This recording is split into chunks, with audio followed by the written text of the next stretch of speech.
All right, so 2a here in 7.5, if we're wanting to evaluate this, remember what we learned before was that if we have sine to the negative 1 and sine x, it equals just x. These just cancel out. But this is not the case in this question, is it? So you've noticed that this is sine and this is tan to the negative 1. All right.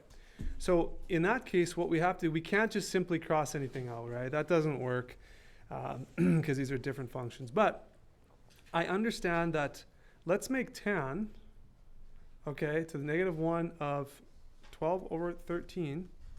Let's make that equal some unknown value x, which means that tan of x must equal 12 over 13.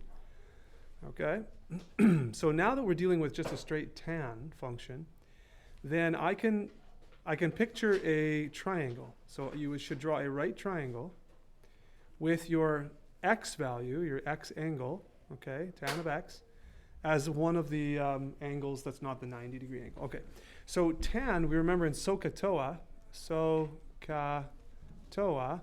that this is opposite side of the angle, so 12, over adjacent, there we go, 13. So we have a triangle that looks like this. So what we want to do is we want to figure out, we'd like to figure out, we need the sine of this value, okay? Okay, the sine of this. So if I was to, and we let this equal x, right? So really I kind of want to find out what x is, or I want to find out what the sine of x is. So I don't actually have to find the angle, but what you do want to do is you want to find this third side, okay? So use Pythagoras, so it's 12 squared plus 13 squared equals, we'll say this is h, hypotenuse squared, okay? So what's that? 144 plus 169 equals h squared. So that's 2, that's 313, 313. If I'm doing that right in my head, you guys can double check me there. So h squared is 313. So h is going to be root 313. So once we have h, now what I can do is I can do sine of x, right? Because this is, remember this, we substitute for x. So sine of x is what? Well, I have x here, and the sine is the opposite over hypotenuse. So if I find out what h is with this triangle, I can just go straight from the triangle now. So sine of this, which is the same as sine of x, this x here, is 12 over root 313. And in calculus, really you can leave a radical in the denominator. That was always kind of a faux pas before, not completely simplified.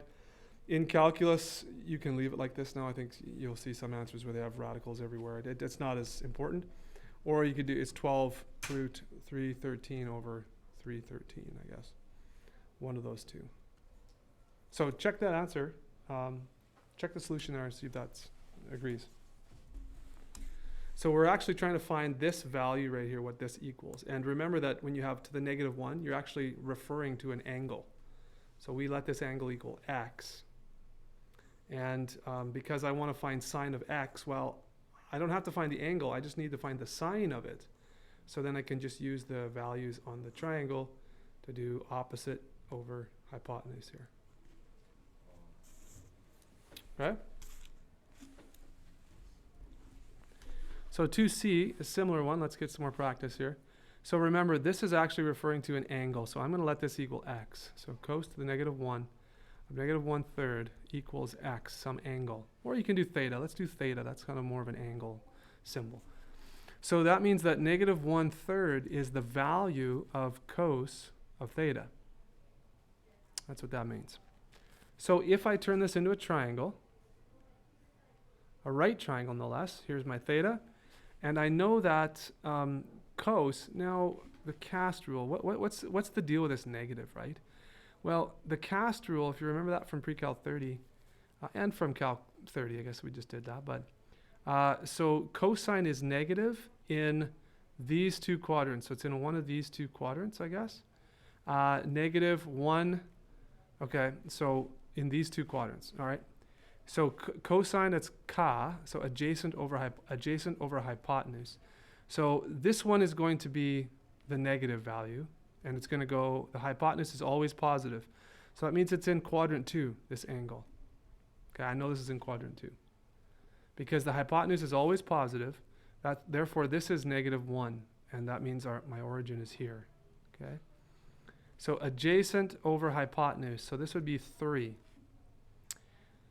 All right? Okay, so I'm going to find this value right here. I need to find that with using Pythagoras. And of course, we're squaring everything, so signs don't really matter with Pythagoras, but 3 squared equals -1 squared plus, and we'll make this opposite, maybe, or I guess we'll make this x, yeah, x squared. So this is 9 minus 1 equals x squared, or x is square root of 8, looks like. Okay. Okay, so 1 squared plus root 8 squared is 9. Yeah, that makes sense. So x is root 8, and it's going to be positive. It's going to be positive. So what am I looking for? I'm looking for the tan of this angle, theta. So that what's the tan of theta? Opposite over adjacent. So tan of theta is actually root 8, my opposite value here, root 8, divided by adjacent, -1. Or my answer to all of this is then equal to -root 8. Okay, so let's check that answer. Let's see if we're anywhere in the ballpark there. So C, yeah, root 8 can be simplified, so I'll show you that in a second.